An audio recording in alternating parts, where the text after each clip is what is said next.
तस्य ज्ञानाञ्जनशलाकया चक्षुरुन्मीलितं येन तस्मै श्रीगुरवे नमः। श्रीचैतन्यमनोभीष्टं स्थापितं येन भूतले स्वयं रूपकदा मह्यं ददाति स्वपदान्तिकं। वन्देऽहं श्रीगुरु श्रीयुतपदकमलं श्रीगुरून् वैष्णवांश्च श्रीरूपं साग्रजातं सगणरघुनाथान्वितं तं सजीवं साद्वैतं सावधूतं परिजनसहितं कृष्णचैतन्यदेवं श्रीराधा कृष्णपादान् सगणललिता श्रीविशाखान्वितांश्च। हे कृष्ण करुणा सिंधु दीनबंधु जगतपते गोपेश गोपिका कांत राधा कांत नमस्तुते। तप्त कांचन गौरांगी राधे वृंदावनेश्वरी वृषभानुसुते देवी प्रणमामि हरिप्रिये।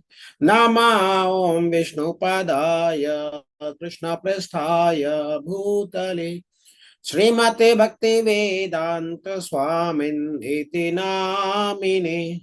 नमस्ते सरस्वती देवी गौरवाणी प्रचारिणे निर्विशेष शून्यवादी पाश्चात्य देशतारिणे। नमो महाबदान्याय कृष्ण प्रेम प्रदायते कृष्णाय कृष्ण चैतन्य नामने गौरत्विषे नमः।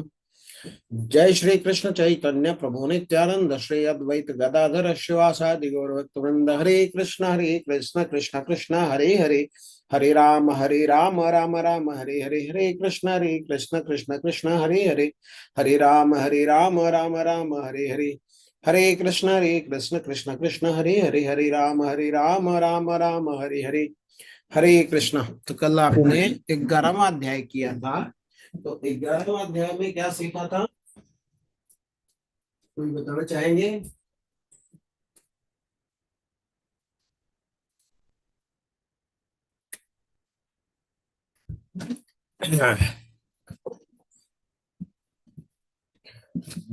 प्रभुपाद जी से एक बार किसी ने पूछा था कि आपका सबसे पसंदीदा अध्याय कौन सा है।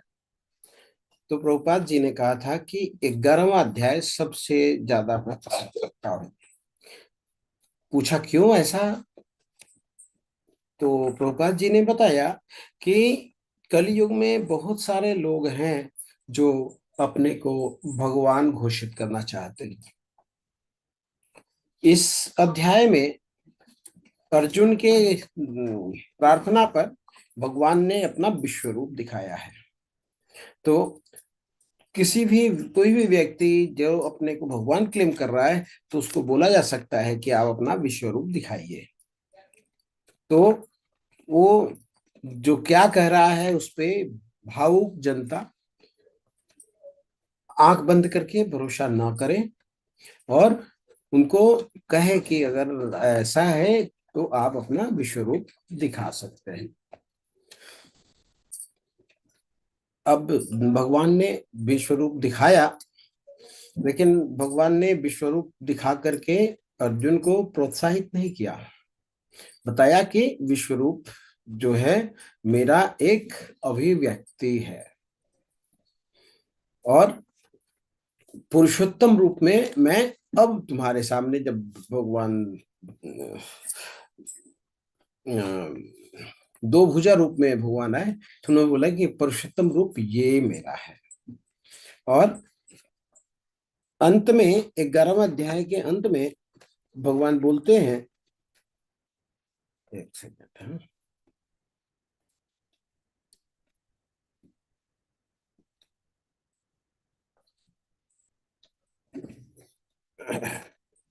54वें श्लोक में भगवान बोलते हैं, भक्त्या तु अनन्य शक्त्या अहम एवं विधार्जुन ज्ञातुम द्रष्टुम च तत्वैव प्रविष्टुम च परंतप। हे अर्जुन, केवल अनन्य भक्ति द्वारा मुझे उस रूप में समझा जा सकता है जिस रूप में मैं तुम्हारे समक्ष खड़ा हूँ। द्विभुज रूप में समझा जा सकता है भगवान को, कैसे?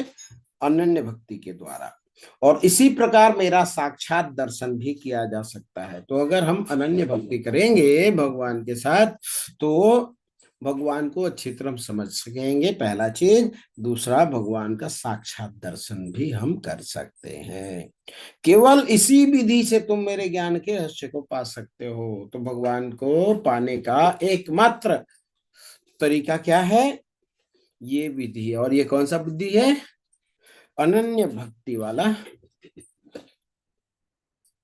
विधि है।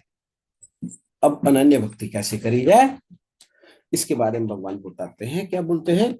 मत कर्मा कृत मत परमो मत संग मत भक्त संग वर्जित निर्वैर सर्वभूतेषु यह स मामेति पांडव। क्या बोलते हैं अर्जुन? जो व्यक्ति सकाम कर्मों तथा मनोधर्म के कलमश से मुक्त होकर के, मुक्त किससे होना है? सकाम कर्म। सकाम कर्म मीन्स काम किए और उसका फल हमको चाहिए इससे, और मनोधर्म मन मुताबिक काम, जो मन में आ रहा वही काम, ये दोनों को हटा देने की बोल रहे हैं कि इन दोनों कलमश को से मुक्त होकर मेरी शुद्ध भक्ति में तत्पर रहता है, मेरे लिए कर्म करता है, मुझे ही जीवन लक्ष्य समझता है, प्रत्येक जीव से मैत्री भाव रखता है, वह निश्चय ही मुझे प्राप्त करता है। तो भगवान के अनन्य भक्ति का, भगवान को प्राप्त करने का तरीका क्या है? मत कर्माकृत, मतलब मेरे लिए कर्म करो। कैसे करोगे? अगर तुम जानोगे मत परमो, मेरे को परम जानोगे, श्रेष्ठ जानोगे, सर्वश्रेष्ठ जानोगे, तभी मेरे लिए कर्म करोगे। मत भक्त, मेरे भक्त बनो, और संग वर्जिता, भौतिक संगति से अलगाव रखो। निर्वैर सर्वभूतेषु, सारे जीवों से बैर नहीं रखना, किसी जीव से भी बैर नहीं रखना। नहीं बोल रहे हैं कि सिर्फ मनुष्यों से, सिर्फ भक्तों से, ऐसा नहीं बोल रहे हैं, कोई भी जीव से।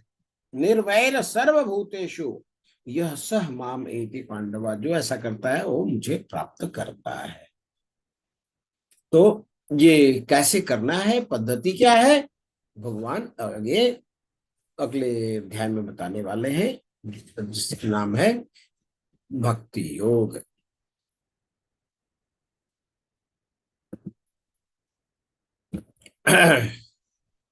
तो हम 12वें अध्याय में प्रवेश कर रहे हैं। तो आप सभी का स्वागत है आज के इस 12वें अध्याय में, और इस अध्याय का नाम है भक्ति योग। प्रभुपाद जी इसको अंग्रेजी में डिवोशनल सर्विस कहते हैं। कृष्ण के शुद्ध प्रेम को प्राप्त करने का सबसे सुगम एवं सर्वोच्च साधन क्या है? भक्ति योग है। तो इस परम पथ का अनुसरण करने वालों में दिव्य गुण उत्पन्न होते हैं। वैसे तो पूरा भगवत गीता ही भक्ति के बारे में है, पर इस अध्याय में हम जानेंगे कि किस तरह से भक्ति सारे विधियों में सर्वश्रेष्ठ है। तो भक्ति की क्या विधि है, ये हम इस अध्याय में जानेंगे, और कैसे सारे योग हमें भक्ति की तरफ लेकर जाते हैं। और अंत में हम देखेंगे कि शुद्ध भक्ति के क्या क्या लक्षण होते हैं। इस अध्याय की शुरुआत अर्जुन करते हैं। अर्जुन के प्रश्न से इस अध्याय का शुरुआत होता है। तो हम आगे बढ़ते हैं। अर्जुन उवाच, अर्जुन कहते हैं क्या? एवं सतत युक्ता ये भक्तास्त्वां पर्युपासते ये चाप्यक्षर अव्यक्तम तेषा के योग वित्तमः। अर्जुन ने पूछा, जो आपकी सेवा में सदैव तत्पर रहते हैं, तो भक्त क्या करते हैं? भगवान की सेवा में लगे रहते हैं। या जो अव्यक्त निर्विशेष ब्रह्म की पूजा करते हैं। दूसरे, जो अव्यक्त निर्विशेष ब्रह्म की पूजा करते हैं, निराकार ब्रह्म की पूजा करते हैं। इन दोनों में से किसे अधिक पूर्ण अर्थात सिद्ध माना जाए?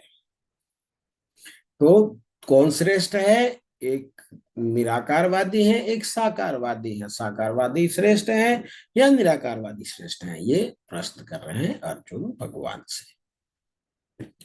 तो परम सत्य की अनुभूति 3 रूपों में होती है, हमने पढ़ा था पिछले अध्यायों में। जब हम अध्याय 2 पढ़ रहे थे उस समय पढ़ा था।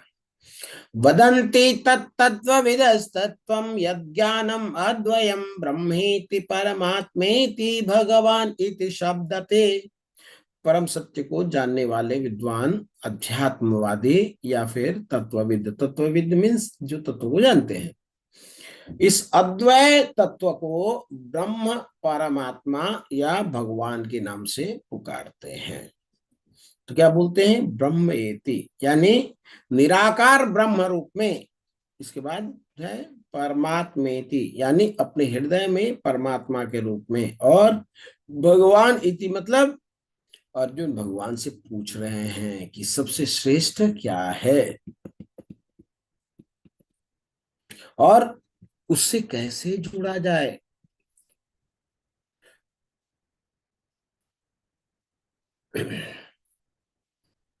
भक्तिमयी सेवा के द्वारा, या ये कौन सा श्रेष्ठ है, निराकार ब्रह्म ज्योति या आपका श्याम सुंदर रूप?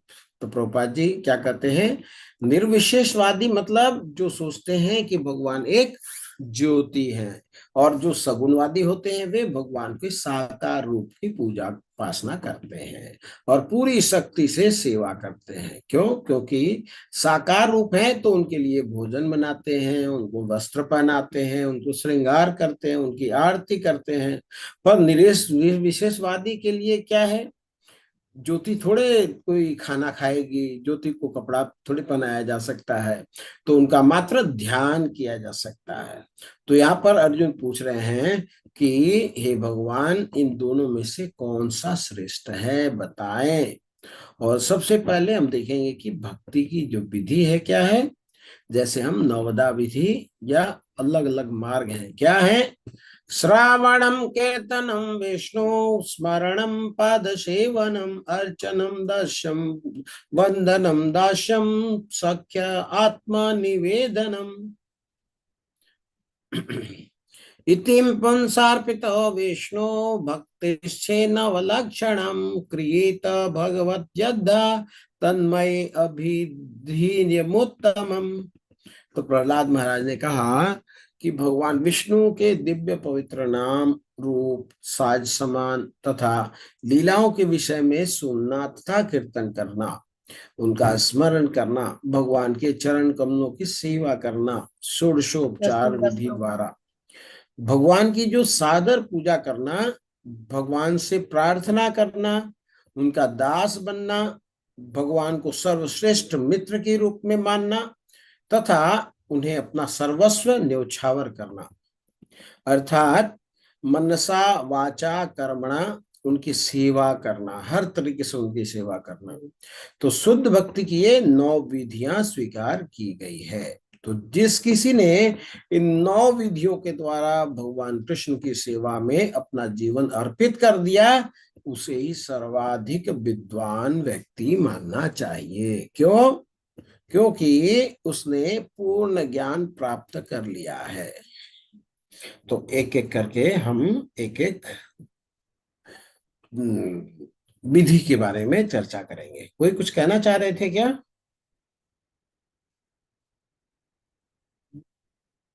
हरे कृष्णा। प्रभु जी दंडवत प्रणाम। हाँ, दंडवत प्रणाम माता। ये अव्यक्त निर्विशेष ब्रह्म की पूजा, अव्यक्त निर्विशेष को जरा सिंप्लीफाई कर दीजिए। जी माता, ठीक है माता, ये हम प्रश्न उत्तर अंत में लेते हैं ना। ठीक है, मैं बता देता हूँ, लेकिन आप अपने को म्यूट रखें और प्रश्न आप नोट करके रखें, लास्ट में प्रश्न करेंगे। ठीक है माता। निर्विशेष का अर्थ होता है कि भगवान की कोई विशेषता नहीं देखना, भगवान को निराकार स्वरूप में मानना कि भगवान क्या है, ब्रह्म स्वरूप में है। ठीक है माता। तो भगवान निराकार है, जैसे लाइट है, भगवान के इफल्जेंस जो ब्रह्म ज्योति निकलती है उसको, वो ज्योति को ही भगवान। ठीक है माता। ठीक है, और क्लेरिफाई करेंगे बात लास्ट में। ठीक है ना, आप बने रहें। धन्यवाद प्रभु जी। हाँ, हरे कृष्ण माता, हरे कृष्ण। तो 9 विधियां बताई गई हैं, जिसमें शुरुआत होती है कैसे? श्रवणम से, यानी भगवान के बारे में सुनना। राजा परीक्षित का उदाहरण आता है, जिनकी मृत्यु 7 दिनों में होने वाली है। उन्होंने सुखदेव गोस्वामी से 7 दिन तक भगवत कथा सुनी। तो श्रवणम मतलब सुनना, कुछ नहीं करना है, फिर सिर्फ सुनना है कान लगा के। जब कान लगा के जब सुनेंगे तो क्या होगा, कीर्तन आएगा। कीर्तन क्या होता है, हमेशा भगवान के नाम का कीर्तन करना। जैसे मीरा माँ है, सुखदेव गोस्वामी है, उन्होंने भगवान की कथा परीक्षित महाराज को सुनाया। हमेशा ये कीर्तन करते हैं। इसके बाद है विष्णु स्मरणम, यानी भगवान विष्णु को याद करना।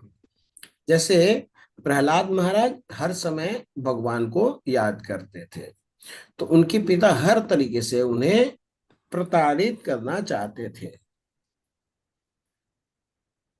मधु माता जी, जो लोग अनम्यूट कर रहे हैं उनको म्यूट करें प्लीज। हाँ प्रभु जी पहले इसके हरे कृष्णा प्रभु जी, प्रभु जी पहले श्लोक के बाद आया नहीं कोई भी, पहले उसके बाद आ माता नहीं रहा जी, हमारे इसमें। माता जी अभी चेंज नहीं किया है, पहला श्लोक पहले समझ लीजिए। अच्छा अच्छा, ओके, धन्यवाद प्रभु जी। ये हुआ विष्णु स्मरणम। इसके बाद है अगला पाद सेवनम।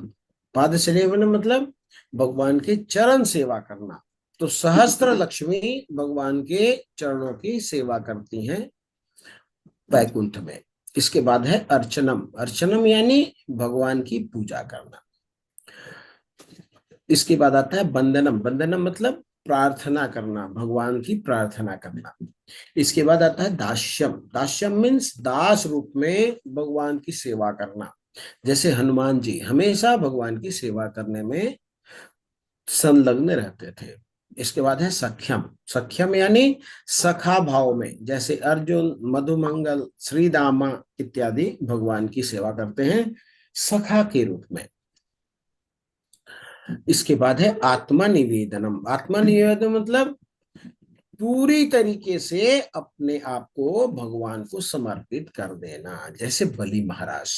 तो इन तरीकों से नवदा भक्ति की जाती है। तो इनमें से 2-3 अपने पसंद की आप चुन सकते हैं और इस तरीके से भगवान की भक्ति हो सकती है।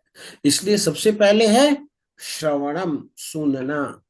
जब हम श्रवण करते हैं तब हम धीरे धीरे भक्ति में आगे बढ़ सकते हैं। जब भगवान से अर्जुन पूछते हैं तब भगवान क्या जवाब देते हैं, ये प्रश्न का उत्तर भगवान आगे देंगे।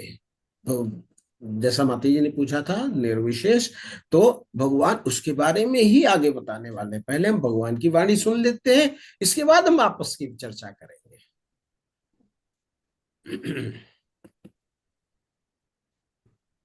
ये देखिए, ये आपको स्क्रीन में दिख रहा होगा, ये इसको बोलते हैं ब्रह्म ज्योति। भगवान है लेकिन भगवान नजर नहीं आ रहे हैं, भगवान की जो कांति है वो दिखाई दे रही है। तो कुछ लोग सोचते हैं यही भगवान है, ये निराकार है, इनका आकार नहीं है और यही भगवान है।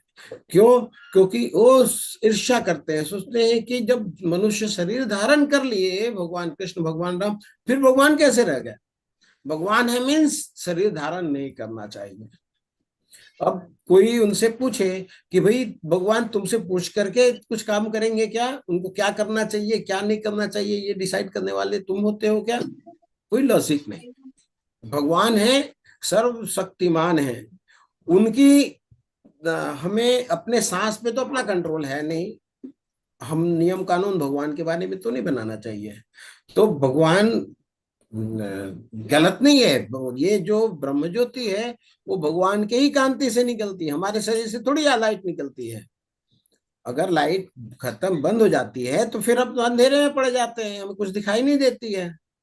लेकिन भगवान के अंक कांति से इतनी लाइट निकलती है, तो कुछ लोग इस लाइट को ही अगर बहुत दूर से देखें तो लाइट ही दिखाई देती है और कुछ नहीं दिखाई देती है। तो ये भगवान को एक तरीके से मानने का तरीका है। तो इसको बोलते हैं निर्विशेष। इसको बोलते हैं अक्षर अव्यक्त। अगर हम और नजदीक जाएंगे भगवान के पास, भगवान को समझने का प्रयत्न करेंगे, तो हमें दिखाई देगा कि ये जो लाइट कहाँ से निकल रही थी, ये भगवान कृष्ण, भगवान राम से ही निकल रही थी। तो ये भगवान को देखने का, जानने का एक विधि है। जैसे कोई व्यक्ति, ट्रेन कहीं से आ रही है, तो पहले क्या दिखाई देता है? ट्रेन दिखाई देता है या लाइट दिखाई देती है उसकी? लाइट दिखाई देती है। तो इसका मतलब ऐसा नहीं कि ट्रेन नहीं है, वो सिर्फ लाइट लाइट है। जब हम और नजदीक जाते हैं तो दिखाई देता है कि ये तो बॉगी भी है, और बॉगी के अंदर देखते हैं तो दिखाई देता है आदमी भी है। तो इसी प्रकार भगवान को अगर हम बहुत दूरी से देखते हैं तो भगवान लाइट से ही रूप में दिखाई देते हैं। तो प्रभुपाद जी के कुछ शब्द हैं, ये सुन लेते हैं। सामान्यतः अध्यात्मवादियों की दो श्रेणियों में विभाजित किया जा सकता है। तो दो श्रेणियां क्या है? निर्विशेषवादी और दूसरा सगुणवादी। तो सगुणवादी भक्त अपनी संपूर्ण शक्ति से परमेश्वर की सेवा करता है। निर्विशेषवादी, एक सेकंड,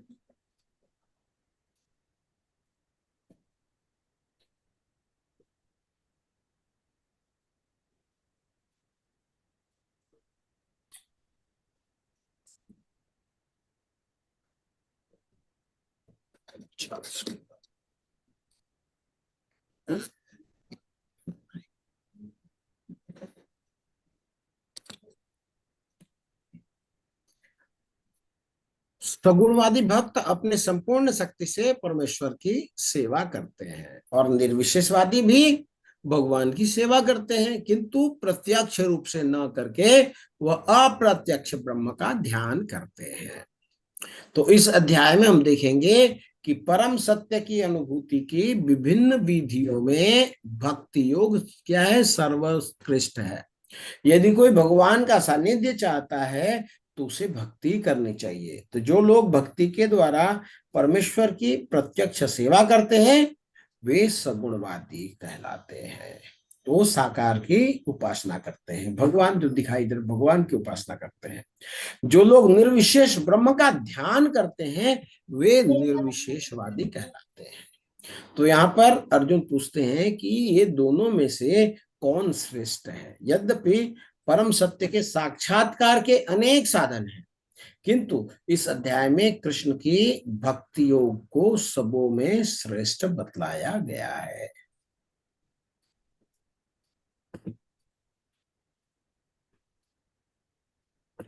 आगे चलते हैं, तो भगवान क्या उत्तर देते हैं देखते हैं। श्री भगवान उवाच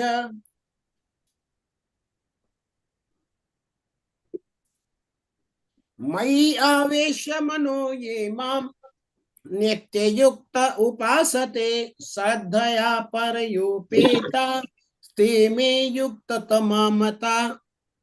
क्या बोल रहे हो? अरे बेटा पानी पी ले, है पानी पियो ना, पानी पी लो बेटा। सपना देखेगा, देखना सपना आएगा।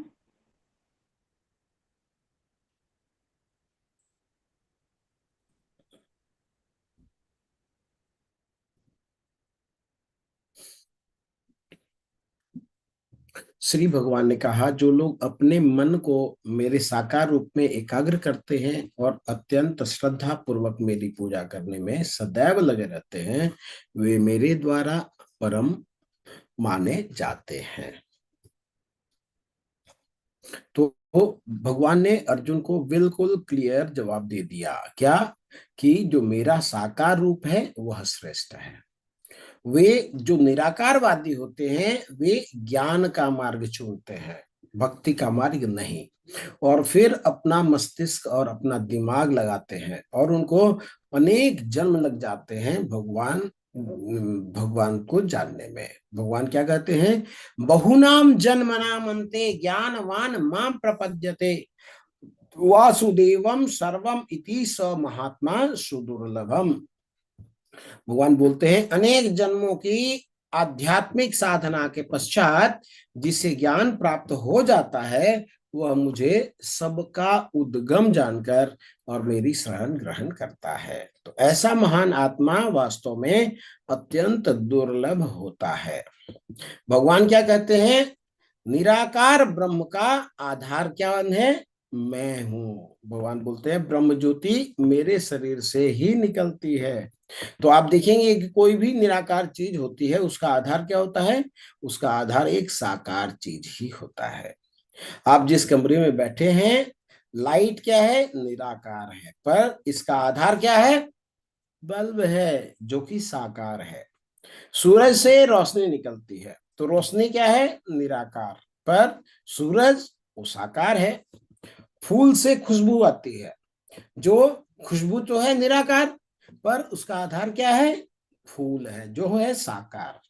तो हर एक निराकार चीज का आधार है, वो क्या है? साकार है। तो भक्त जो है वो इसको जानते हैं। भक्तों को पता है कि भगवान निराकार और साकार दोनों हैं, पर निराकारवादी साकार रूप को नहीं मानते। इसलिए कई लोगों को लगता है कि हम किसी भी चीज की पूजा कर सकते हैं, भगवान तो कहीं भी है। पर शास्त्र कहते हैं कि भगवान के विग्रह बना करने की विधि विधान से पूजा करना चाहिए। प्रभुपाद जी उदाहरण से समझाते हैं कि बक्से तो कई लगे रहते हैं, जैसे लेटर बॉक्स है, पर जो बक्सा पोस्ट ऑफिस द्वारा अधिकृत है उसी में चिट्ठी डालना चाहिए, तभी वह निश्चित जगह पर पहुंचेगा। अगर कोई भी बिना विचार किए कोई भी लाल बक्से में अगर चिट्ठी डालेंगे, तब वह अपने गंतव्य तक नहीं पहुंच पाएगा। तो इसी तरह से हम किसी भी चीज को भगवान समझकर पूजा नहीं कर सकते। लेकिन जो लोग अपने इंद्रियों को अपने बस में करके सबों के प्रति समभाव रखकर परम सत्य के निराकार कल्पना के अंतर्गत किसी कल्पना के तहत किसी की भी पूजा करते हैं, तो उनका क्या होता है? ये भगवान आगे बताएं।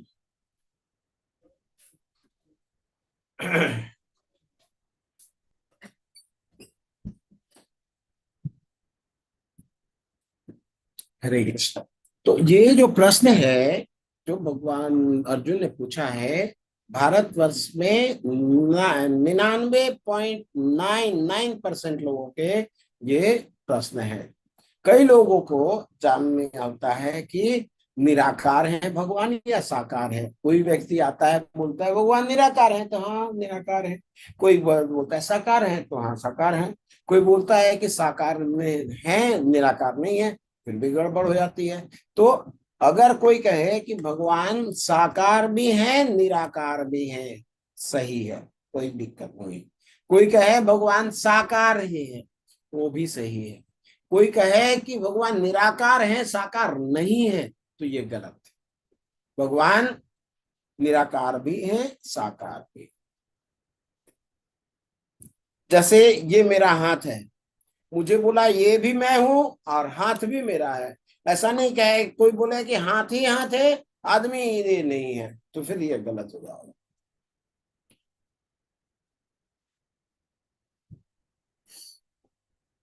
तो ऐसे देख ध्यान करते हैं, सामने से देख रहे हैं, वो भगवान को ब्रह्म ज्योति में देख रहे हैं। उससे ज्यादा अच्छा है हम सामने भगवान का दर्शन करें। अब भगवान को हम देखेंगे तो हमारा भाव याद रहेगा, भगवान के लीला हमको याद रहेगी, लेकिन लाइट को हम कैसे याद रख सकते हैं? समझ रहे हैं?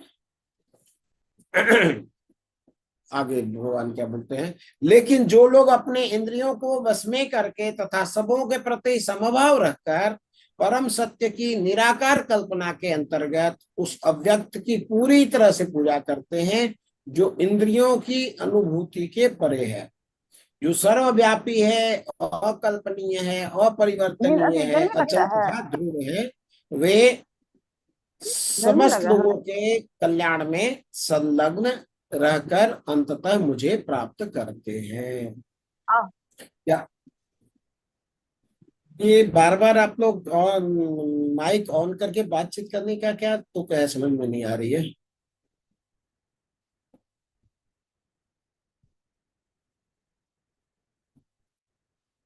आप लोग म्यूट रख करके बातचीत करिए अगर क्लास नहीं करना है तो।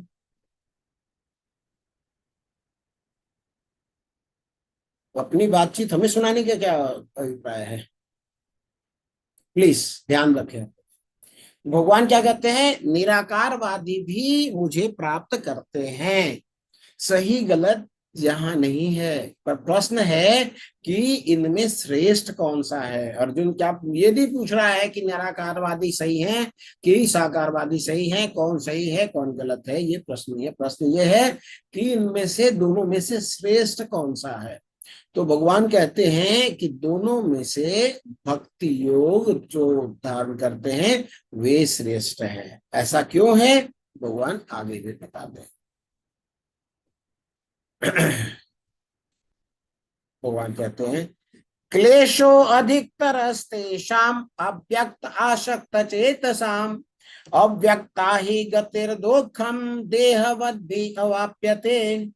तो जिन लोगों के मन परमेश्वर के अव्यक्त निराकार स्वरूप के प्रति आसक्त है उनके लिए प्रगति कर पाना अत्यंत कष्टप्रद है।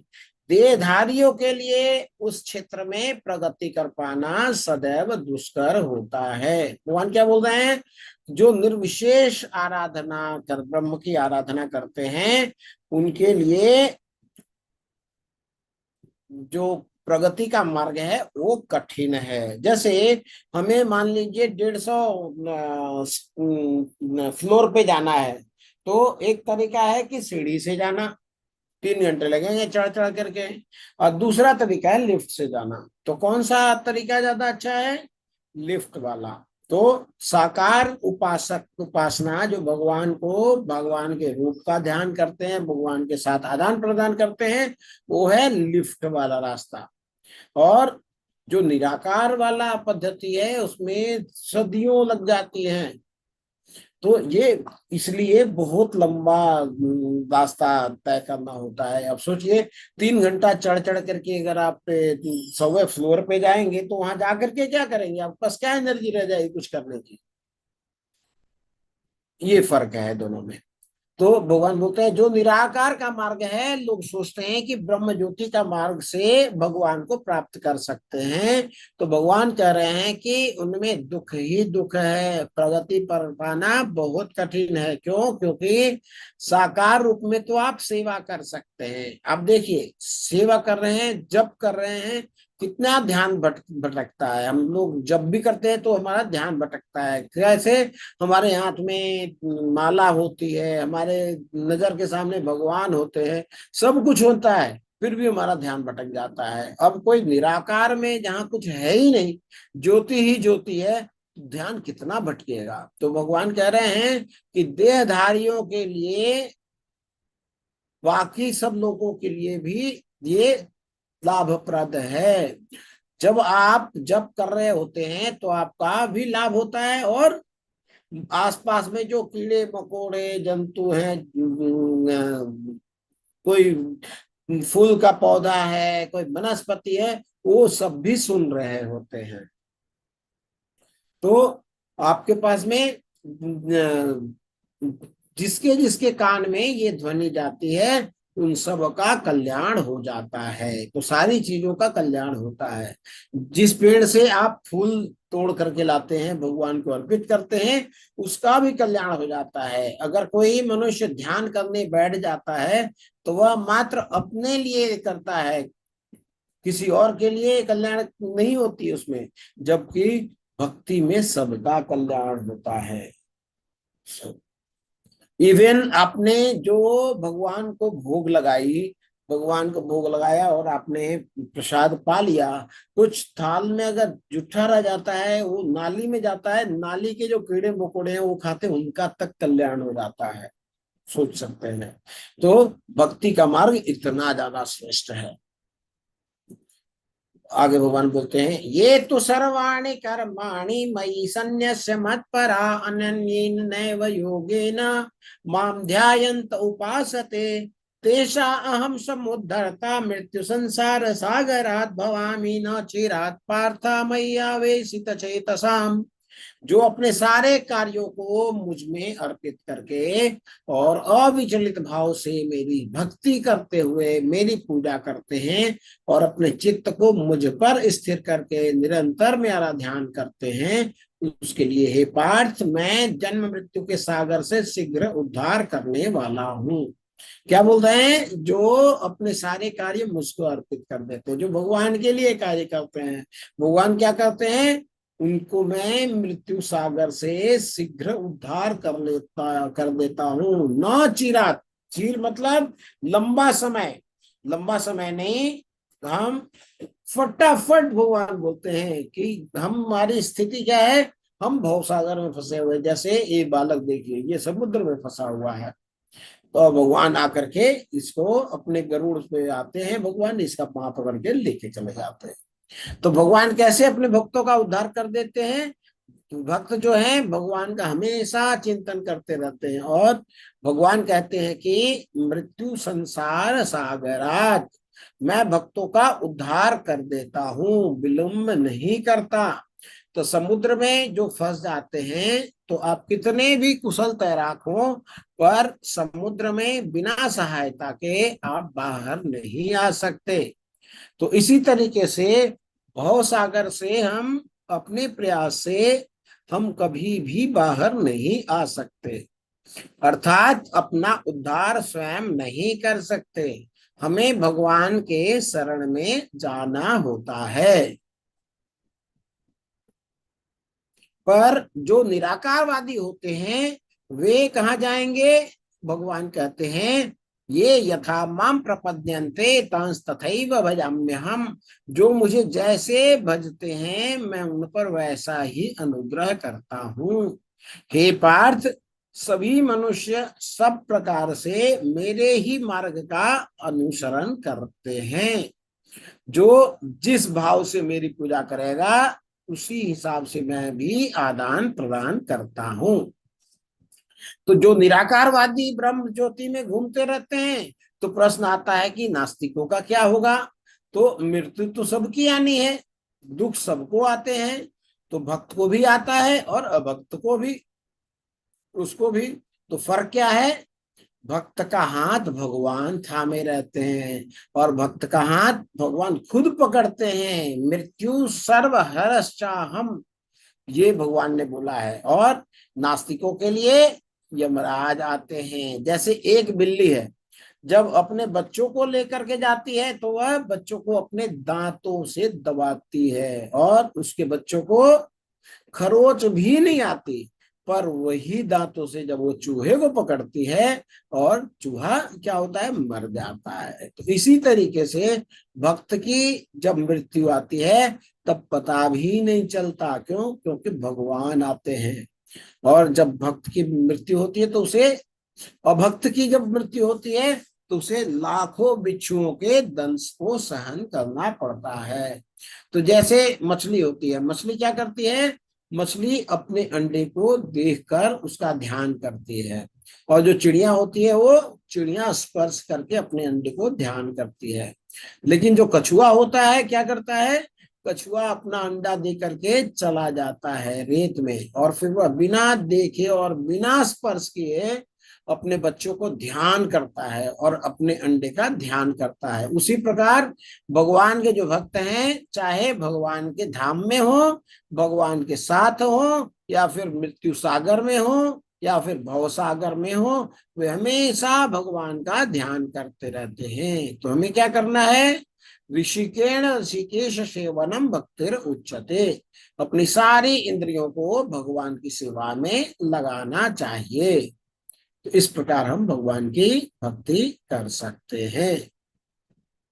अब भगवान बता रहे हैं कि भगवान की भक्ति कैसे हो।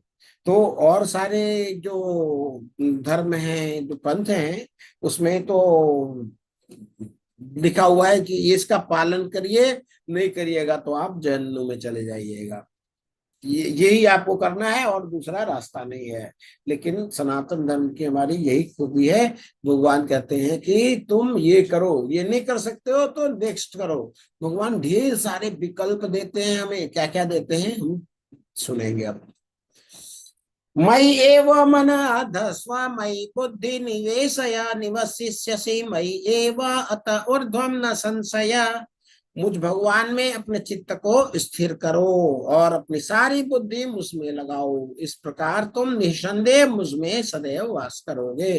तो भगवान क्या बोल रहे हैं, अपने चित्त को मुझ में लगाओ, अपनी बुद्धि को मुझ में लगाओ, मन और चित्त दोनों मुझे समर्पित कर दो। तो इसको बोलते हैं अनन्य भक्ति। हमारा चित्त आपके लिए, मैं आपके लिए, सब मेरी बुद्धि आपके लिए, मेरा शरीर आपके लिए, क्या मुझे सेवा करनी है, आप क्या कैसे प्रसन्न होंगे आप बताइए, मैं वो सब करने को तैयार हूँ। इसको बोलते हैं अनन्य भक्ति, टॉप मोस्ट, ये सबसे ऊपर आता है।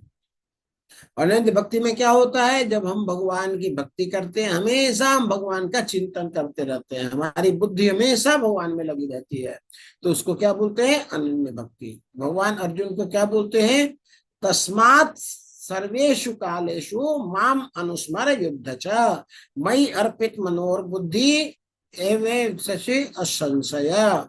तो हर समय मेरा ध्यान करो, अपनी बुद्धि को मुझ में लगाओ, युद्ध करते हुए भी जो भी तुम कार्य करते हो, तो वह इस प्रकार अनन्य भक्त हर समय भगवान का स्मरण करता है, तो वह भक्ति का जो है सर्वश्रेष्ठ पद है। तो सबसे टॉप मोस्ट भक्ति है भगवान की को मन में धारण करना और सारी बुद्धि भगवान में अर्पित कर देना। नेक्स्ट है, अथ चित्तम समाधातु न शक्नोषि मयि स्थिरम अभ्यास योगेन ततो माम इच्छाप्तुम धनंजय। हे अर्जुन, हे धनंजय, यदि तुम अपने चित्त को अविचलित भाव में मुझ पर स्थिर नहीं कर सकते, तो तुम भक्तियों के विधि विधान का पालन करो, इस प्रकार तुम मुझे प्राप्त करने की चाह उत्पन्न करोगे। क्या बोल रहे हैं, सबसे ऊपर क्या है, अनन्य भक्ति। तो अनन्य भक्ति में क्या होता है, जब हम भगवान की भक्ति करते हैं हमेशा हम भगवान का चिंतन करते हैं, हमारी बुद्धि हमेशा भगवान में लगी रहती है, तो इसको बोलते हैं अनन्य भक्ति। तो भगवान अर्जुन को क्या बोलते हैं, तस्मात् सर्वेषु कालेषु माम अनुस्मर युद्ध च। हर समय मेरा ध्यान करो, अपनी बुद्धि मेरे में लगाओ, युद्ध करते हुए भी। तो जो भी तुम कार्य करते हो, इस प्रकार अनन्य भक्त बोलते समय हर समय भगवान का स्मरण करना है, तो यह भक्ति का सर्वश्रेष्ठ पद है।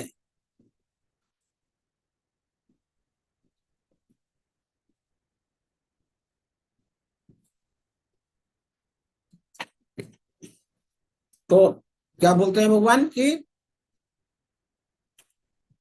अगर तुम मन और बुद्धि मुझ में पूरी तरह निवेशित नहीं कर सकते, तो चलो कोई बात नहीं, तुम अपने शरीर से मेरी पूजा कर लो। तुम्हारा मन नहीं लग रहा है ना, कोई बात नहीं, तुम विधि विधान का पालन कर लो। जैसे मान लो सुबह मंगल आरती में उठने का मन नहीं कर रहा है ना, चित्त नहीं आ रहा है, बुद्धि काम नहीं कर रही, फिर भी तुम जगो। मन नहीं लग रहा है जप करने में, फिर भी जप करो। भगवान की पूजा आराधना में या फिर भगवत गीता सुनने में मन नहीं लग रहा है, फिर भी तुम सुनो। तो अगर तुम्हारा मन नहीं लग रहा है, तो कम से कम अपने इन अंगों का, अपने भौतिक जो आपके पास ज्ञान इंद्रियां, कर्म इंद्रियां, उनको भगवान की सेवा में लगाओ, श्रवण तो करो। आप जो नियम कानून है उसका पालन तो करो, कम से कम। मन नहीं लग रहा है, कोई बात नहीं, प्रभुपाद जी ने बोला जब करना जब कर रहे हैं। ये दूसरा स्टेज हुआ। तीसरा क्या है, बोल रहे हैं, अभ्यासे अपि असमर्थोषि मत कर्म परमो भव मदर्थम अपि कर्माणि कुर्वान् सिद्धिम अवाप्स्यसि। क्या बोल रहे हैं, यदि तुम भक्ति योग के विधि विधान का भी अभ्यास नहीं कर सकते, तो मेरे लिए कर्म करने का प्रयत्न करो, क्योंकि मेरे लिए कर्म करने से तुम पूर्ण अवस्था अर्थात सिद्धि को प्राप्त करोगे। क्या बोल रहे हैं, तुम अनन्य भक्ति नहीं कर सकते, मन और चित्त भगवान को समर्पित नहीं कर सकते, कोई बात नहीं, तुम विधि विधान का पालन करो। अब तुम विधि विधान का भी पालन नहीं कर सकते, तो तुम मेरे लिए कर्म करो। तो ये व्यक्ति क्या करता हुआ दिखाई दे रहा है, मंदिर का जो पिलर है उसको सफाई कर रहा है। तो भगवान के लिए कर्म करो, सारा का सारा आप अपनी जो कर्म है अपना इंद्रिय भोग के लिए अर्पित नहीं करो। थोड़ा सा उसमें दान दे दो, थोड़ा सा किसी को कोई बीमार है उसका इलाज करा दो, तो उससे क्या होगा कि आपकी आसक्ति अपने धन में जो है वो थोड़ी सी कम हो जाएगी, आपको देने का अभ्यास शुरू होगा। अब बोले कि ये भी मेरे से नहीं हो रहा है तो क्या करें? तो भगवान 9वें अध्याय में बोलते हैं, यत् करोसि यदस्नासि यज्जुहोसि ददासि यत् तपस्यसि कौन्तेय तत्कुरु मद अर्पणम। हे कुंती पुत्र, तुम जो कुछ करते हो कुछ तो करोगे, क्योंकि बिना कुछ किए तो तुम जी नहीं सकते, कुछ ना कुछ तो करना ही पड़ेगा। तो जो कुछ करते हो, जो कुछ खाते हो, खाना भी खाना पड़ेगा, अदरवाइज तो कमजोर हो जाएंगे। जो कुछ खाते हो, जो कुछ करते हो, कुछ अर्पित करते हो, दान देते हो, जो भी तपस्या करते हो, उस सब को मुझे अर्पित करके करो। तो करना सब कुछ है भगवान को अर्पण करके।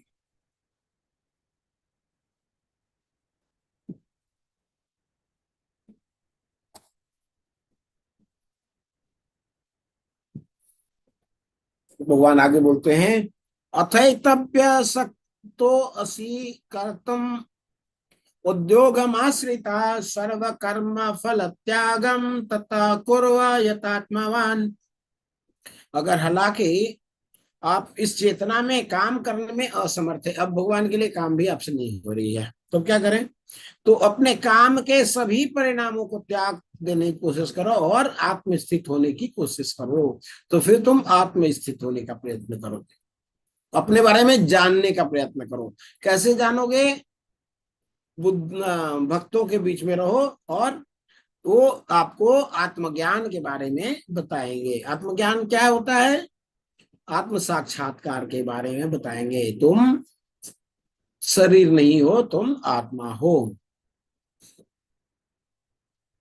ज्ञेयो हि ज्ञानम अभ्यासात् ज्ञानात् ध्यानम विशेष्यते ध्यानात् कर्म फल त्यागम त्यागात् शांतिम अनंतरम।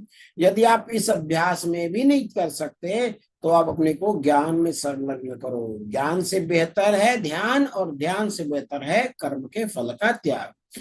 तो इस प्रकार के त्याग से मन को शांति मिल सकती है।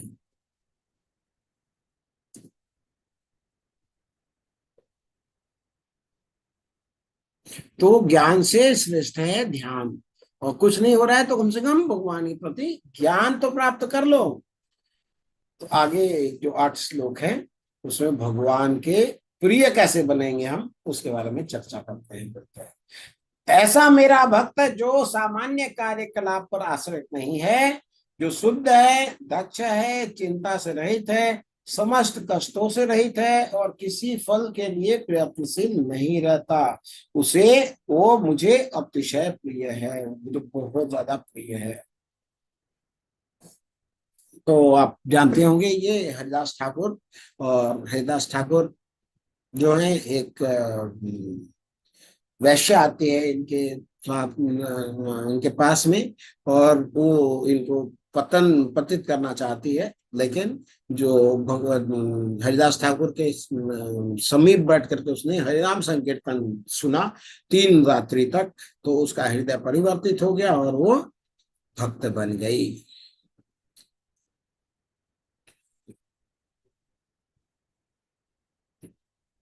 आगे बढ़ते हैं।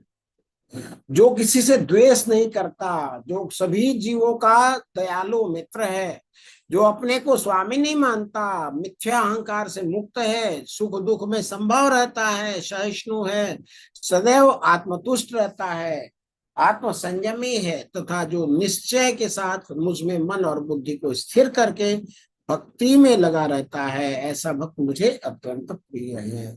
तो जो किसी से द्वेष नहीं करता, सबके प्रति दयालु है, स्वामित्व का भाव नहीं रखता, मिथ्या अहंकार से मुक्त होता है, सुख दुख में समभाव रहता है, सहिष्णु है, ऐसे भक्त भगवान को अति प्रिय है। देख सकते हैं सुदामा जी कितने श्रेष्ठ भक्त थे भगवान के। और भगवान इनकी चरण सेवा कर रहे हैं, चरण धुला रहे हैं भगवान, जिससे किसी को कष्ट नहीं होता, जो अन्य किसी के द्वारा विचलित नहीं किया जाता, जो सुख दुख में भय तथा चिंता में संभव रहता है, वह मुझे अत्यंत प्रिय है। तो भगवान को ऐसे ऐसे भक्त प्रिय हैं जो सुख दुख में विचलित नहीं होते, भय चिंता में संभव रहते हैं। तो ये जो गुण है भक्तों का, भगवान को बहुत प्रिय है।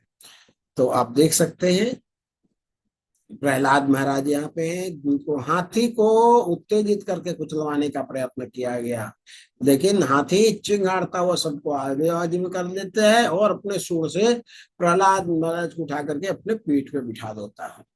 जो ना कभी हर्षित होता है, न शोक करता है, ना पछताता है, न इच्छा करता है, शुभ और अशुभ दोनों प्रकार के वस्तुओं का परित्याग कर देता है, ऐसा भक्त मुझे अत्यंत प्रिय है। तो अगर हमें भगवान का भक्त बनना है तो हमें ये गुण को डेवलप करना पड़ेगा। जो मित्र और शत्रुओं के लिए समान है, मान अपमान, शीत गर्मी, दुख सुख दुख, यश अपयश में संभाव रहता है, जो दूषित संगति से सदैव मुक्त रहता है, सदैव मौन और किसी भी वस्तु से संतुष्ट रहता है, किसी प्रकार के घर बार की परवाह नहीं करता, जो ज्ञान में दृढ़ है और जो भक्ति में संलग्न है, ऐसा पुरुष मुझे अत्यंत प्रिय है। तो ये सब क्वालिटी भगवान अपने भक्तों के बारे में दे रहे हैं।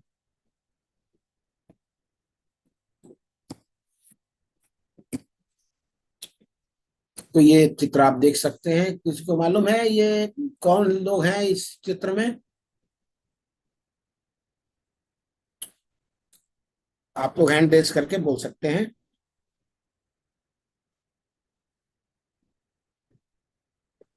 या फिर आप चैट में भी लिख सकते हैं। हरे कृष्णा प्रभु जी, नरसिंह अवतार हैं। नहीं माता जी। नहीं नहीं और नहीं, कोई नहीं, पा गया। और कोई प्रयास करे? सामने उठाए, वो तो प्रहलाद को बचा रहे थे गुस्सा कर।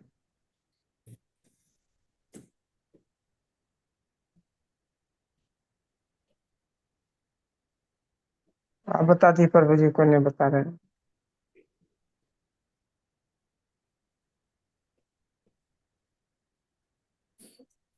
ओके, यहाँ है जो ये दिख रहे हैं ना, आप कर्सर देख रहे हैं, जो एक राक्षस है यहाँ पे, राक्षस के मुंह से अग्नि निकल रही है। तो जो यहाँ हाँ, पे है, ये है अम्बरीश महाराज। अमरीश।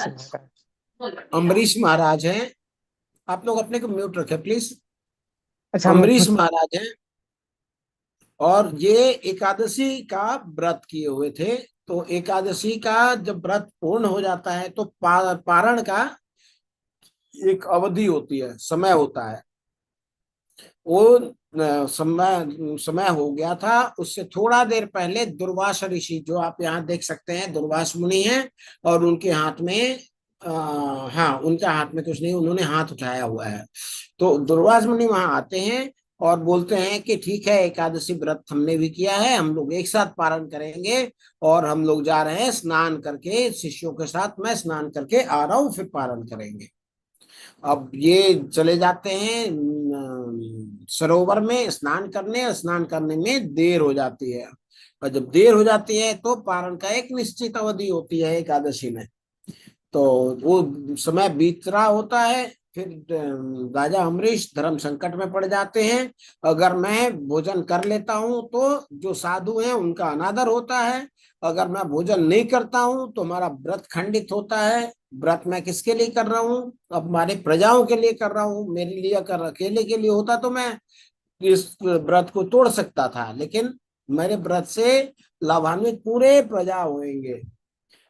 तो क्या करते हैं अम्बरीश महाराज, ब्राह्मणों को, विद्वानों को बुलाते हैं, पूछते हैं क्या करना चाहिए ऐसे समय में। विद्वानों ने बताया कि थोड़ा सा आप जल ले सकते हैं, जल लेने से आपका व्रत टूट जाएगा और आपका व्रत भी खंडित नहीं होगा, और जल को भोजन में काउंट नहीं होती। इसलिए आपका जो आतिथ्य है, आपका साधु का जो आदेश है वो भी पालन हो जाएगा। जैसे ही 2 बूंद जल अम्बरीश महाराज अपने कंठ में डालते हैं, उसी समय दुर्वास मुनि को पता चल जाता है, क्योंकि योग शक्ति थी उनमें। आते हैं, अब बहुत नाराज हो जाते हैं कि अरे तुमने पारण कर लिया मेरे इंतजार किए बगैर। वो अपने जटा में से 2 बाल निकालते हैं और पटकते हैं जमीन पर और बोलते हैं कि तुम राक्षस बन जाओ, और राक्षस बन करके ये अम्बरीश जो दंड राजा है इसको खत्म कर दो। तो राक्षस बन जाता है और राक्षस अम्बरीश महाराज को निगलने के लिए आतुर होता है। तो जो ऐसे भक्त हैं, अम्बरीश महाराज भगवान के बहुत अच्छे भक्त हैं, ऐसे भक्तों की जिम्मेवारी भगवान अपने ऊपर ले लेते हैं। तो भगवान का जो सुदर्शन चक्र है, भगवान ने बोला है कि अम्बरीश की सुरक्षा के लिए आप तैनात रहो। ये हमारा इतना बड़ा भक्त है कि इसे सूद बूद नहीं रहती, तो आप इसकी सहायता के लिए हमेशा रहो। जैसे ही राक्षस अम्बरीश महाराज की तरफ बढ़ता है, सुदर्शन चक्र प्रस्तुत हो जाते हैं और राक्षस को गर्दन काट देते हैं, राक्षस को वध कर देते हैं। और राक्षस को जन्म देने वाला कौन था? दुर्वास मुनि। तो उनके पीछे लग जाता है सुदर्शन चक्र। दुर्वास मुनि भागते हैं, वहां से भागते भागते ब्रह्मलोक में जाते हैं। दुर्वास मुनि ये बहुत शक्तिशाली ऋषि है, वो ब्रह्मलोक तक भी जा सकते हैं। ब्रह्मलोक में जाते हैं, ब्रह्मा जी को बोलते हैं कि मुझे बचा लीजिए। ब्रह्मा जी मना कर देते हैं, भाई सुदर्शन मेरी बात नहीं सुनेगा, मैं आपको कुछ नहीं कर सकता, आप शिव जी के पास जाइए। शिव जी के पास जाते हैं, शिव जी के पास जाते हैं तो शिव जी भी यही कहते हैं कि सुदर्शन पे हमारा अधिकार नहीं है, तो आप विष्णु जी के पास जाइए। भगवान विष्णु के पास जाते हैं तो भगवान विष्णु भी बोलते हैं कि ऋषिवर मैं कुछ नहीं कर सकता, मैं जो स्वयं हूँ अहम भक्त पराधीन, हमारे जो शुद्ध भक्त होते हैं मैं उनके अधीन हो जाता हूँ। तो आपने मेरे भक्त के प्रति आपने अपराध किया है, तो आपको अपराध की क्षमा मांगनी पड़ेगी भक्त के पास जाकर के। दुर्वास मुनि आते हैं और अम्बरीश महाराज के चरणों में गिर जाते हैं।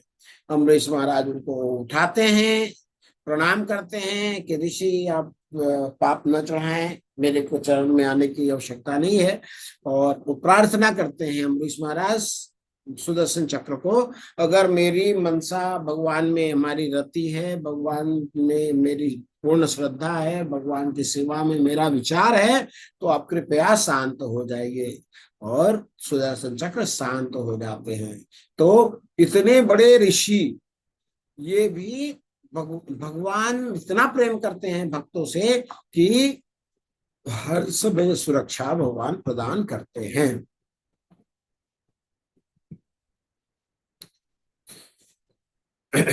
आगे बोलते हैं, ये तो धर्म अमृतम इदम यथोक्ता पर युपासते सद्दाना मत परमा भक्तो से ते अतीव में प्रिय। जो इस भक्ति के अमर पथ का अनुसरण करता है, जो मुझे ही अपना चरम लक्ष्य मनाकर श्रद्धा सहित पूर्ण रूपेण संलग्न रहता है, वे भक्त मुझे अत्यधिक प्रिय हैं। तो देखिए बिल्व मंगल ठाकुर जन्मान ये अंधे थे और भगवान की भजन गाते थे, तो भगवान आकर के इनके सामने बैठ करके अपना भजन सुनते थे। तो इतना प्रेम करते हैं भगवान अपने भक्तों की, बहुत बड़े भक्त थे भगवान के। प्रभुपाद जी की कुछ सब पढ़ लेते हैं, कोई पढ़ना चाहे तो हैंड रेस कर सकते हैं।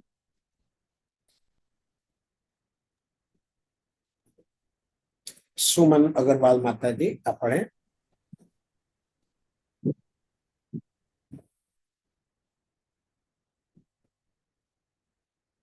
आप अपने फोन म्यूट करें माता।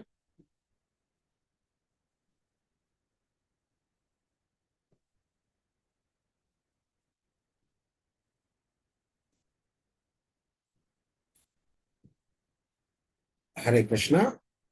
हाँ हाँ जी। प्रभुपाद जी के कुछ शब्द। इस अध्याय में परम सत्य की जो निराकार धारणा वर्णित है, उसकी संस्कृति और उस समय तक के लिए की गई है जब तक मनुष्य आत्म साक्षात्कार के लिए आपको अपने आप को समर्पित नहीं कर देता है। दूसरे शब्दों में, जब तक उसे शुद्ध भक्त की संगति करने का अवसर प्राप्त नहीं होता, तभी तक निराकार की धारणा लाभप्रद हो सकती है। परम सत्य की निराकार धारणा में मनुष्य कर्मफल के बिना कर्म करता है और आत्मा तथा पदार्थ का ज्ञान प्राप्त करने के लिए ध्यान करता है। यह तभी तक आवश्यक है जब तक शुद्ध भक्त की संगति प्राप्त ना हो। सौभाग्यवश यदि कोई शुद्ध भक्ति में सीधे कृष्ण भावनामृत में संलग्न हो तो उसे आत्म साक्षात्कार के इतने सोपान पार नहीं करने होते। भगवत गीता के मध्य के 6 अध्यायों में जिस प्रकार भक्ति का वर्णन हुआ है वह अत्यंत हृदयग्राही है। हरे कृष्ण। हरे बहुत कृष्ण। सुंदर पढ़ा। प्रभुपाद जी क्या बोलते हैं, इस अध्याय में परम सत्य की जो निराकार धारणा वर्णित है उसकी संस्तुति उस समय तक के लिए की गई है जब मनुष्य आत्म साक्षात्कार के लिए अपने आप को समर्पित नहीं कर देता है। तो प्रारंभिक अवस्था में ब्रह्म के रूप में जानना बुरा नहीं है, ब्रह्म की उपासना कर सकते हैं। कब? प्रारंभिक अवस्था में, जब भगवान के बारे में नहीं जानते हैं तो फिर हम सर्वशक्तिमान सूर्य के रूप में, चंद्रमा के रूप में हम भगवान की उपासना कर सकते हैं। दूसरे शब्दों में, जब तक उसे शुद्ध भक्त की संगति करने का अवसर प्राप्त नहीं होता है, जब तक वो नहीं जान लेता है भगवान के बारे में, तभी तक निराकार की धारणा लाभप्रद हो सकती है। परम सत्य की निराकार धारणा में मनुष्य कर्म फल के बिना कर्म करता है। तो निराकार धारणा में व्यक्ति कर्म करता है बिना कर्म फल के, और आत्मा और पदार्थ का ज्ञान प्राप्त करने के लिए ध्यान करता है, कठिन प्रयत्न करता है। तो यह तभी तक आवश्यक है जब तक शुद्ध भक्त की संगति प्राप्त न हो। सौभाग्य से यदि कोई शुद्ध भक्ति में सीधे कृष्ण भावनामृत में संलग्न हो तो उसे आत्म साक्षात्कार के इतने सोपान पार करने नहीं होते। सोपान मतलब सीढ़ी। तो जब मान लीजिए लिफ्ट नहीं है, 50 फीट का 50 तल्ला का अगर मकान है तो मजबूरी है सीढ़ी पर से चढ़ना, लेकिन जब लिफ्ट है तो फिर सीढ़ी पर चढ़ करके अपना एनर्जी वेस्ट करने की आवश्यकता नहीं है। तो भगवत गीता के मध्य के जो 6 अध्याय हैं, अध्याय 7 से लेकर के 12 तक जिस पर भक्ति का वर्णन हुआ है, यह अत्यंत हृदयग्राही है। ये आप पढ़ने से, ये जानने से आपके हृदय में उतरेगा और आप भक्ति में संलग्न हो जाएंगे। हरे कृष्णा। इसी के साथ ये हमारा आज का अध्याय पूर्ण होता है। ध्यान पूर्वक श्रवण करने के लिए आपका बहुत बहुत धन्यवाद। किसी का कोई प्रश्न हो, कोई मंतव्य हो, कोई संशोधन हो तो आप बता सकते हैं, आप पूछ सकते हैं, आप अनम्यूट करके बता सकते हैं या चैट में भी टाइप कर सकते हैं। हरे कृष्णा कृष्णा कृष्णा हरे हरे, हरे राम राम राम हरे हरे। आप लोग सब लोग अपने को वीडियो ऑन क्यों नहीं करते? आप लोग पता नहीं चलता आप खाना खा रहे हैं, सो रहे हैं, क्या कर रहे हैं, पढ़ रहे हैं। हरे कृष्णा। सुमन अग्रवाल माता जी, यस, आपने पढ़ने के लिए हैंड रेस किया था या कुछ प्रश्न है माता? पढ़ने के लिए किया था प्रभु जी। जी जी माता जी, हैंड्स डाउन कर लें, कोई प्रश्न है तो पूछ सकते हैं। तो निर्विशेषवादी जो हैं वो हो सकता है भगवान की उपासना तो कर रहे हैं लेकिन वो भगवान का डायरेक्ट उपासना नहीं करते। जैसे मान लीजिए कोई बीमार व्यक्ति है, ठीक है, कोई बीमार व्यक्ति है, हॉस्पिटल में एडमिट है और वो दवाई ले रहा है, दवाई ले करके वो उसकी बीमारी ठीक हो गई। तो अब कोई कहेगा कि बीमार है तो गलत, बीमार तो नहीं है, अब वो पूर्ण रूप से ठीक हो चुका है, तो रोग से तो मुक्त हो गया है, लेकिन अभी भी उसके पास हिम्मत नहीं है, ताकत नहीं है चलने की, फिरने की, कुछ बात करने की। तो उसकी क्या दशा होगी? वो स्वस्थ नहीं कहा जाएगा। वो किसी के साथ उठना बैठना घूमना टहलना ये कार्य नहीं कर सकेगा। बीमार तो नहीं है लेकिन वो आनंद भी नहीं ले पाएगा।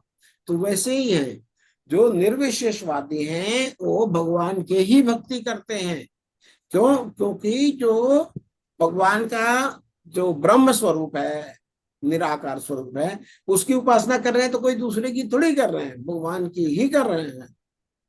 लेकिन वो बीमारी में तो नहीं है, लेकिन वो स्वस्थ भी नहीं हुए हैं। और जो स्वस्थ होते हैं वो क्या बोलते हैं? उनको भक्त बोलते हैं। वो भगवान के साथ आचार व्यवहार, भगवान के लिए प्रसाद बनाना, भगवान के लिए श्रृंगार करना, फूल बनाना, माला बनाना, फूल तोड़ना, भगवान को स्नान कराना, तिलक लगाना, भगवान के सामने आरती गाना, ये सब कार्य करते हैं। वो कौन होते हैं? वो भक्त होते हैं। तो हमें सिर्फ रोग से नहीं बचना, हमें रोग से बचने के बाद अपने अंदर उत्साह भी लाना है और भगवान की सेवा करना है। जब हम भगवान की सेवा करते हैं, अभी ये सोचिए, जब भौतिक संसार में हम किसी को एक गिलास पानी देते हैं, तो पानी हमने बनाया क्या? कभी नहीं बनाया। उठा करके नलके में से डाल करके एक गिलास पानी देते हैं, वो भी थैंक यू बोलता है? बोलता है? नहीं बोलता है? तो अगर हम भगवान को देंगे एक गिलास पानी, तो हमको थैंक यू नहीं बोलेंगे? अवश्य बोलेंगे। हरे कृष्णा। लता कुमारी वर्मा माता जी, आप अपने को अनम्यूट कर सकते हैं।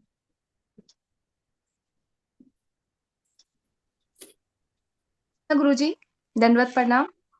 हरे कृष्ण भैया, धन्यवाद, प्रणाम। गुरुजी, एक जिज्ञासा थी कि एकादशी होते हैं 24 एकादशी, वो किस आधार पर नाम रखे जाते हैं? जैसे आज रमा एकादशी है और अलग अलग नाम होते हैं। हाँ, किस प्रकार नाम रखे जाते हैं माता जी? ये आचार्य, ये हमारे ग्रंथ में इनका नामकरण किया गया है। तो नामकरण की विधि अगर हम जान लेंगे, मान लीजिए किस विधि से करते हैं, तो ये जानकारी नहीं माता जी, ये भगवान ही बताते हैं। जब आप कार्तिक का महत्व पढ़ेंगे ना आज के, तो मैं आपको बताता हूँ। एक सेकंड।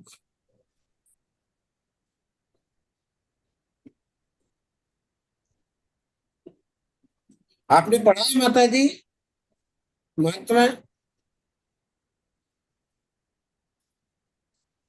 आपने रमा एकादशी का महत्व पढ़ा है या नहीं पढ़ा है?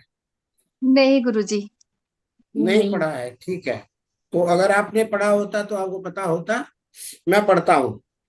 जी गुरुजी। एकादशी, आज रमा एकादशी का महत्व इस प्रकार है। युधिष्ठिर ने पूछा, हे जनार्दन, मुझ पर आपका स्नेह है, अतः कृपा करके बताइए कि कार्तिक के कृष्ण पक्ष में कौन सी एकादशी होती है?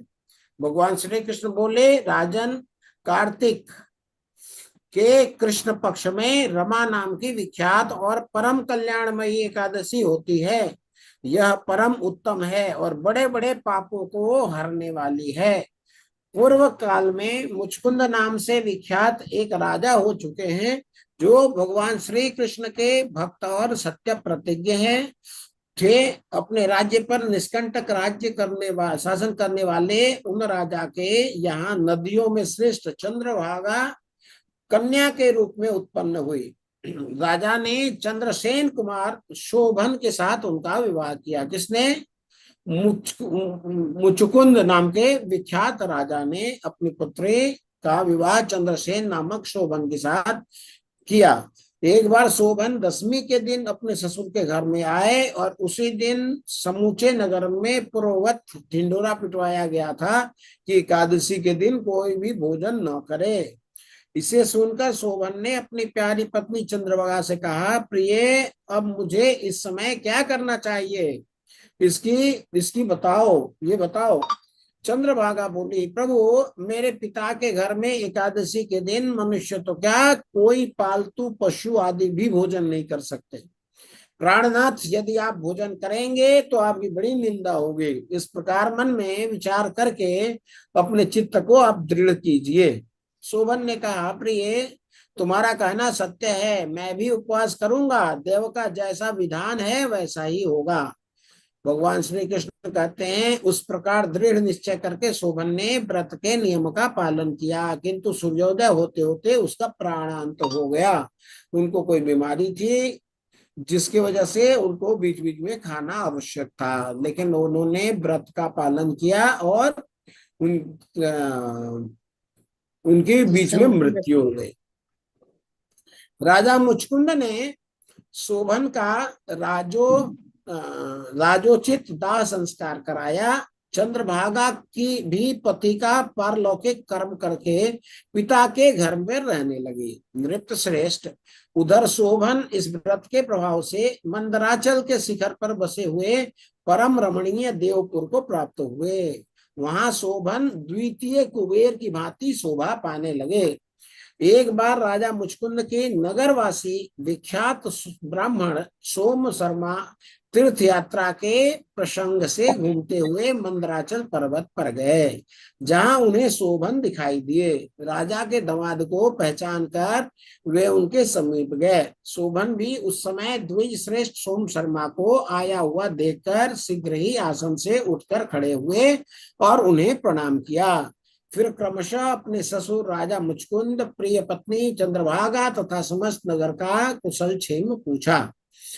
सोम शर्मा ने कहा, राजन, वहां सब कुशल है। आश्चर्य है, ऐसा सुंदर और विचित्र नगर तो कहीं किसी ने देखा भी नहीं। बताओ तो सही, आपको इस नगर की प्राप्ति कैसे हुई?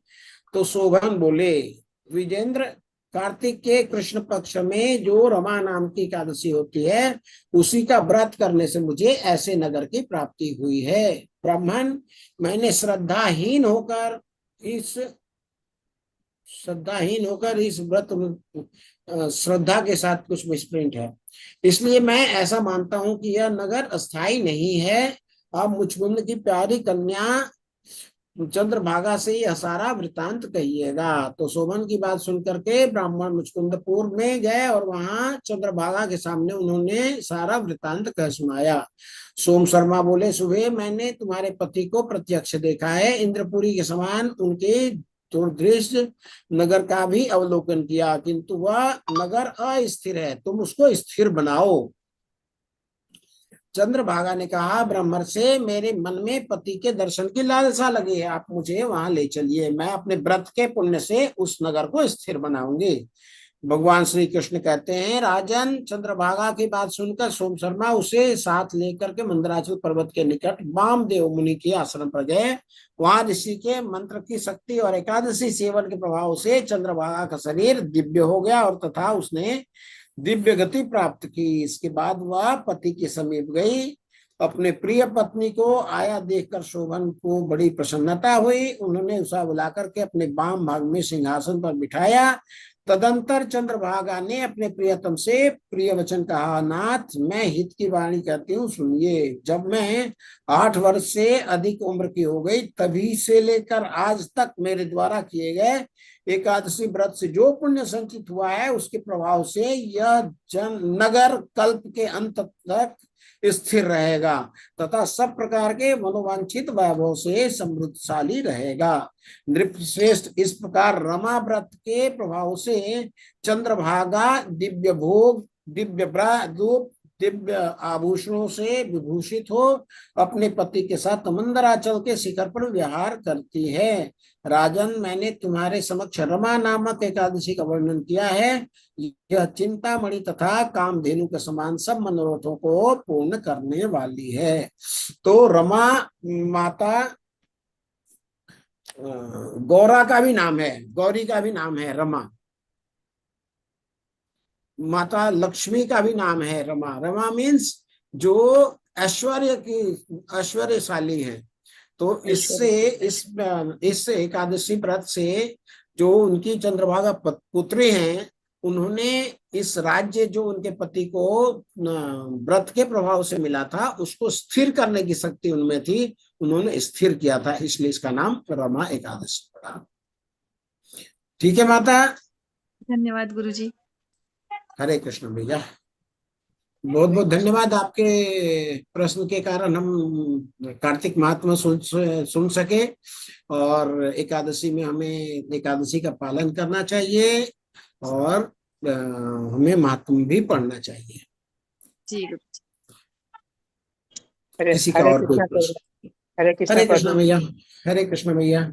इसमें इसलिए हम देख नहीं पाए प्रभु से क्या था, नहीं अध्याय 5 में आया था कि संन्यास या कर्म योग 5.1 में है, पढ़ेंगे, या कर्म योग संन्यास 5. इसमें 12 में, अध्याय 12 में आया नहीं, देख नहीं पाए।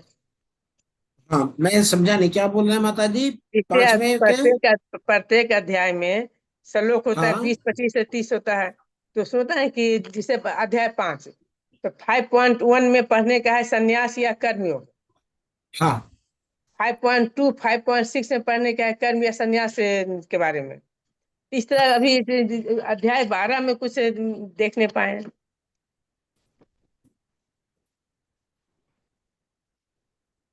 जैसे 5 का अध्याय का नाम है कर्म संन्यास योग, हाँ, उसी प्रकार अध्याय 12 का क्या नाम है आपका, ये प्रश्न है माता?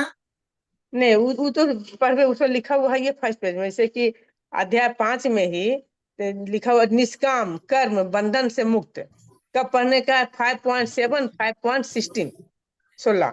ओके ओके ओके, आप पूछ रहे हैं कि जैसे समरी जो देते हाँ, हैं कि इस श्लोक से इस श्लोक में क्या बताया है, इस श्लोक से इसमें इस श्लोक क्या में क्या बताया, बताया है, इसके बारे में पूछ रहे हैं माता? इसके बारे में पूछ रहे हैं। हरि बोल, बहुत सुंदर प्रश्न है इसे माता। थोड़ा सा ज्यादा समझ तो अच्छा रहता है, ज्यादा। नहीं, ठीक है ठीक है।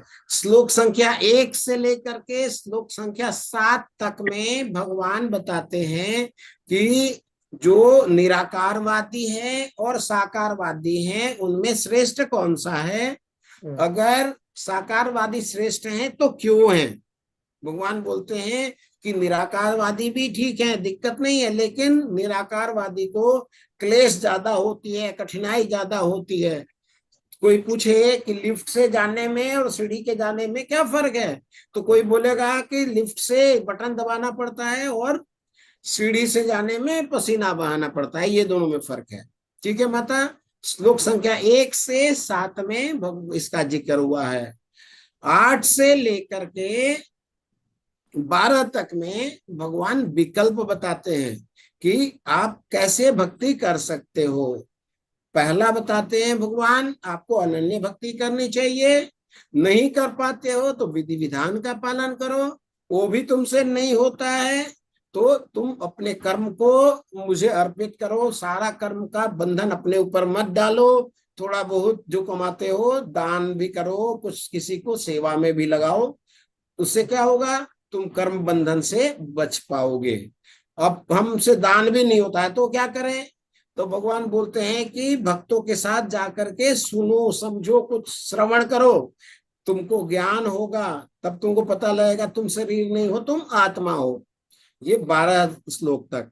13 से लेकर के 20 श्लोक में 8 श्लोक है, इसमें भगवान बताते हैं कैसे भक्त मुझे प्रिय हैं। जैसे 8 श्लोक में हमने देखा है कि नंद नंदन अष्टकम है, भगवान कृष्ण कृष्ण अष्टकम है, राधा अष्टकम है। भगवान यहाँ पे भक्त का अष्टकम गाते हैं, कैसे भक्त भगवान को प्रिय है। तो ये ब्रेकअप है माता।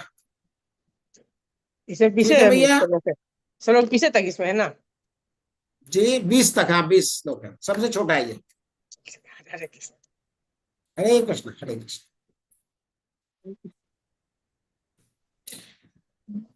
आप लोगों से प्रार्थना है, आप लोग वीडियो ऑन करके पुस्तक ले करके बैठेंगे तो ज्यादा क्लियरिटी होगी।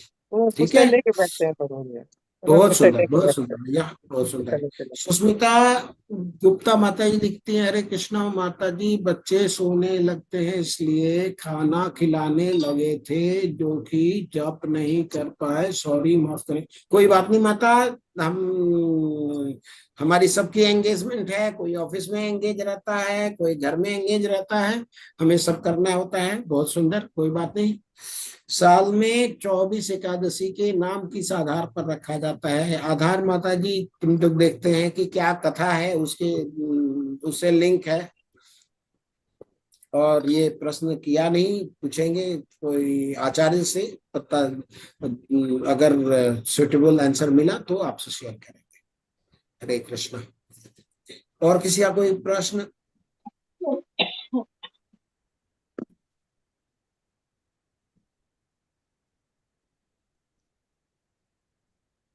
नहीं तो हम वैष्णव प्रणाम मंत्र करके कक्षा को विराम देंगे।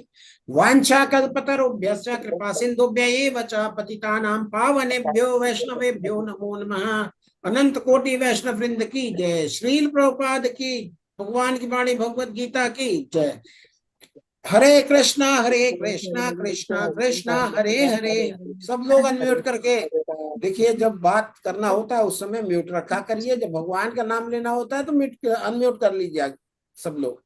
हरे कृष्णा कृष्णा कृष्णा हरे हरे, हरे राम राम हरे हरे।